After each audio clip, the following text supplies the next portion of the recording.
On her first night in the north of Iceland, Gudrun could not sleep. The wind came down the fjord with the taste of iron and ice rattling the windows of the small guest house. The radiator clicked from time to time like a trapped insect, and the shadows seemed too heavy for the narrow room. She had come from Reykjavik to collect old stories for the museum recordings of songs and folk tales that only a few elders still remembered.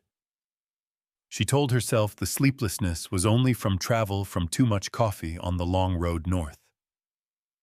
Then she heard it. A voice in the dark, low and patient. Garun. She froze. It was close, almost inside the walls. But it was not her name. Not exactly. Her name was Gudrun. She had learned long ago from childhood stories that one should never answer to a name that is not truly theirs. So she pulled the blanket around her and kept still.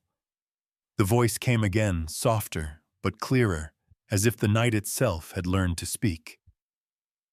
Garun.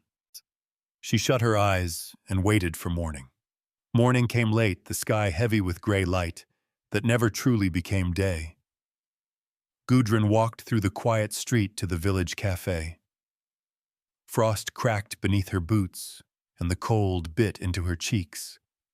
Inside, the warmth of steam and the smell of cardamom wrapped around her.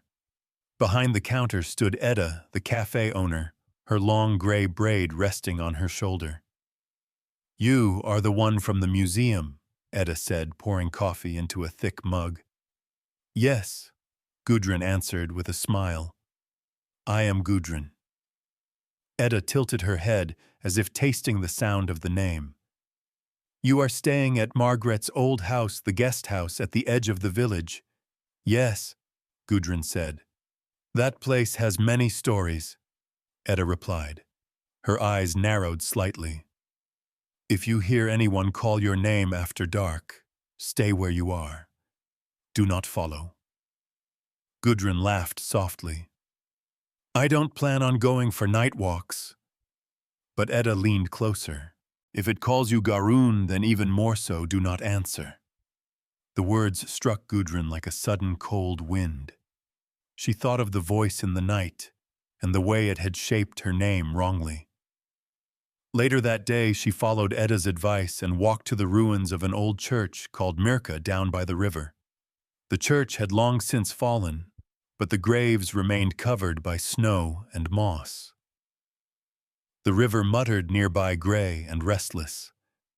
As she brushed snow from a half-buried stone, she found a small bone button carved with a cross. She turned it in her fingers, and without thinking, slipped it into her pocket. When she returned to the cafe, Edda poured her more coffee and agreed to be recorded. She spoke in a steady, practiced voice, the rhythm of someone who had told this tale many times. She told of the deacon of Myrka, who died one winter when his horse fell through the ice. He had promised to bring his sweetheart, a girl named Gudrun, to the Christmas dance. Even in death he went to fetch her. "But the dead cannot speak the name of God," Edda said softly. "So when he called for her, he could not say Gudrun. He called her Garun instead." Gudrun felt her skin prickle. Edda's eyes met hers. "He tried to pull her into the grave with him, but she broke free and rang the church bell. That saved her. Since then, the deacon lingers by the river. If he calls your name, child, do not answer." Gudrun sipped her coffee, trying to steady her breath. In her pocket, the bone button pressed like a small weight, as if it wanted to remind her of something she did not yet understand. That night, Gudrun placed the recorder and her notes on the small table by the bed. She told herself she was only tired that the story Edda had told was still echoing in her mind. But when the house grew silent and the wind pressed against the windows, the voice returned. "Garun." This time it was inside the room. She could smell damp wool river water and something old, like rye bread, left too long in a cupboard. She clutched the blanket, whispering to herself, "It is not my name." The voice repeated lower and closer. "Garun." The air grew heavy. She almost felt a hand brushing her sleeve. Her heart pounded. She wanted to scream, but instead she forced herself to stay silent. The voice fell quiet. Only the radiator clicked steady and small. In the morning, her sleeve was torn at the seam, though she did not remember catching it on anything. Over the next days, Gudrun walked through the village recording the memories of elders. Again and again, the story returned to the deacon of Mirka. Some spoke of hearing hoofbeats by the river with no horse in sight. Others swore that girls in the past had been pulled by their sleeves when they walked too close to the ruins. One boy told her, "My grandmother always said, if he calls you, do not go. If you must, carry a bell. The dead hate the sound of bells." Edda herself gave Gudrun a small brass bell from the cafe. "Take this," she said firmly. "If he touches you, ring it." That evening, Gudrun walked again to the church ruin. Snow had blown across the graves, and the river moved restlessly beside them. She knelt where she had found the bone button and placed her hand on the earth. The air shifted, and then rising from the gray dusk he appeared. A man-shaped shadow water dripping endlessly from his coat and hat, though no drops touched the ground. His face blurred and flickered, but his eyes were sharp, fixed on her. "Garun," he said, and his voice was not cruel but filled with yearning like a man who had waited too long at a door. She could not move. He lifted his hand and touched her sleeve. The fabric grew icy stiff under his grasp. With trembling fingers she raised the brass bell and rang it. The sound broke the air sharp and clear. The shadow flinched, his face twisting as if in pain. "Garun," he cried again, and in that single word there was desperation, longing, and sorrow, deeper than the river itself. Gudrun tore free and ran, snow flying around her, the bell clanging against her coat. When she finally reached the light of the village street lamps, she turned back. The ruins were empty, but the echo of her name still followed her, carried on the winter wind. Gudrun could not sleep. The sound of the bell still echoed in her ears, but so did the sorrow in the ghost's voice. It was not only a threat, it was also a plea. The next morning she returned to the cafe. Edda was waiting as if she already knew. "He touched you," Edda said quietly. Gudrun nodded, pulling her torn sleeve forward as proof. Edda sighed. "He will not stop. He still believes he must finish his journey to bring his beloved to the dance. But he cannot speak her name. Without the name, he has no rest." "Then how can he be freed?" Gudrun asked. Edda's eyes searched hers, sharp but filled with pity. "If you give him your name. If you lend him the part he cannot say, he may finally pass on." Gudrun shivered. "You mean, if I let him speak good through me?" "Yes," Edda said, "but the cost is real. Once you give away that piece, it may not return. You might never say it again. To others you may no longer be Gudrun, but only Garun." Gudrun looked down at her hands. She had always been proud of her name, carrying the old word for God within it. To lose it would be to lose a part of herself. But she remembered the sound of his voice. Not cruel, not hateful, but aching, lonely, and lost for centuries. That evening she stood once more at the edge of the Mirka ruins. The snow lay in heavy folds, and the river muttered like a restless sleeper. She lit a single candle in a tin cup, shielding it with her hand against the wind.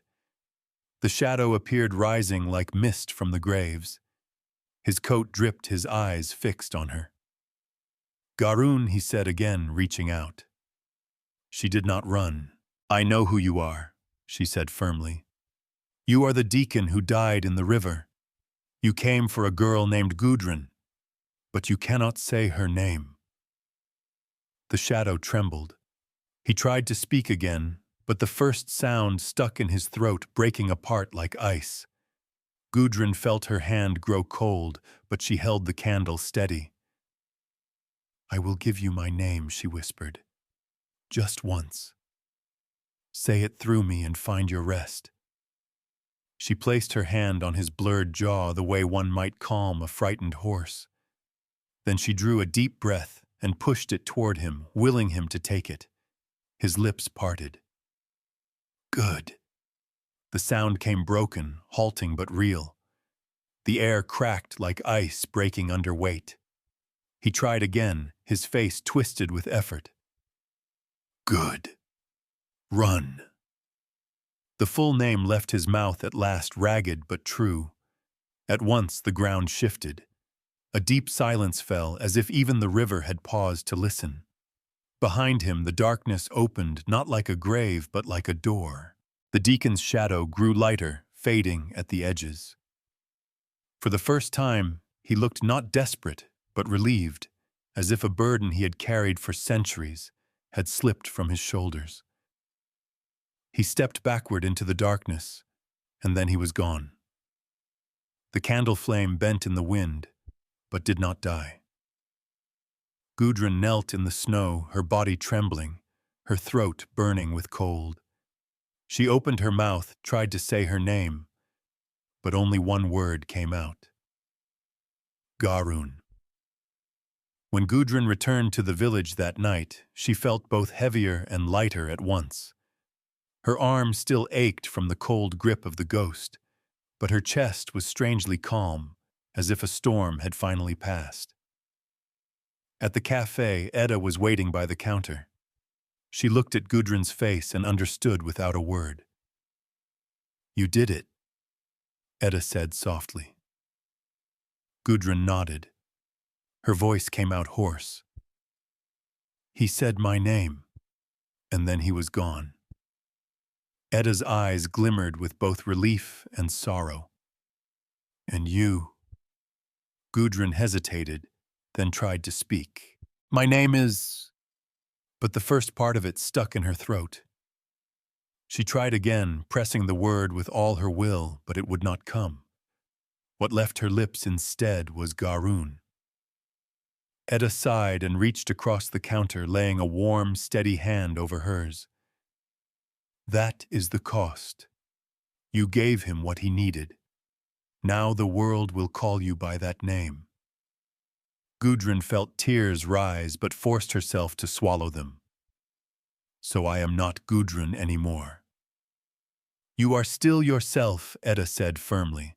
"A name is only a key. You are the house it opens." In the days that followed, Gudrun continued her work. She recorded the stories of the villagers, carefully noting their details. But each time someone addressed her, they called her Garun, as if they had always known her by that name. Even letters and messages she tried to type would twist. The first 3 letters, Gud, would not appear on the screen. Only Garun would remain. At first it felt like a wound, but slowly she began to accept it. Perhaps this was not a loss, but a change. She carried the memory of the deacon's final expression, that brief peace, and it reminded her why she had chosen. On Christmas Eve, she joined the villagers at the new church for the midnight service. Candles flickered, children whispered, and the bells rang through the cold air. As the congregation spoke the prayers, Gudrun bowed her head. When they reached the word, she could no longer say, her lips remained still. But in her heart she felt a soft warmth, as if some grateful hand touched her ribs from the inside. Later, walking home under the stars, she whispered to herself, "I am Garun, and I am enough." The wind moved gently across the snow, carrying no voices, no cries. The river flowed, as it should no longer restless. The story of the deacon of Mirka had ended. But for Garun, another story was only beginning. Spring arrived slowly in the north. The snow melted in uneven patches, leaving the earth raw and brown, the rivers swollen with ice water. The ruins of Mirka grew quieter with each passing day, as if the ground itself had sighed in relief. Garun, once Gudrun, remained in the village for several more weeks. She collected stories not only of ghosts, but also of the living, the songs sung at weddings, the tales told by fishermen about the sea, the old remedies for winter coughs. The people trusted her more easily now. Perhaps they sensed she had crossed some boundary they could not name. One afternoon, a boy with a skateboard too small for his feet stopped her in the street. "Are you the lady who freed the deacon?" he asked. She blinked. "What makes you think that?" "My grandmother says the river is calmer now," he said. "The cows don't panic anymore. It must have been you." Garun smiled, though her throat tightened. "Sometimes stories finish themselves," she told him. Maybe that is all. When her work was complete, she returned to Reykjavik. But even there, among the noise of the city, she noticed the change. Friends and colleagues called her Garun without hesitation, as if they had never known another name for her. The museum catalogue printed her recordings under "Collected by Garun Jonsdottir." At first she struggled. Seeing her new name in print was like staring into a mirror that showed a stranger. But over time she realized the name no longer hurt. It had become hers, shaped by choice rather than chance. Months later, she returned to the north. Edda welcomed her with hot soup and a firm hug. Together they walked to the ruins at Mirka. The air was clear, the river steady. No shadow lingered among the stones. Only the silence of peace remained. "Do you regret it?" Edda asked. Garun looked at the river, then at the snow-covered graves. She thought of the deacon's voice when he had finally spoken her name, relieved human free. "No," she said quietly. "I think some burdens are worth carrying, even if they change you." Edda nodded, satisfied. "Then live well, Garun. That is the best ending to any story." That evening, the community held a dance at the village hall. Fiddles played, boots struck the floor, and laughter echoed off the walls. Garun stood at the edge of the crowd, watching. For a moment, she remembered the ghosts yearning to take his beloved to the dance he never reached. Then someone offered her a hand, smiling shyly. She took it. The music swelled, and she moved among the living, her new name carried with each step, not as a loss, but as a beginning. And for the first time in a long while, she felt wholly, solidly alive.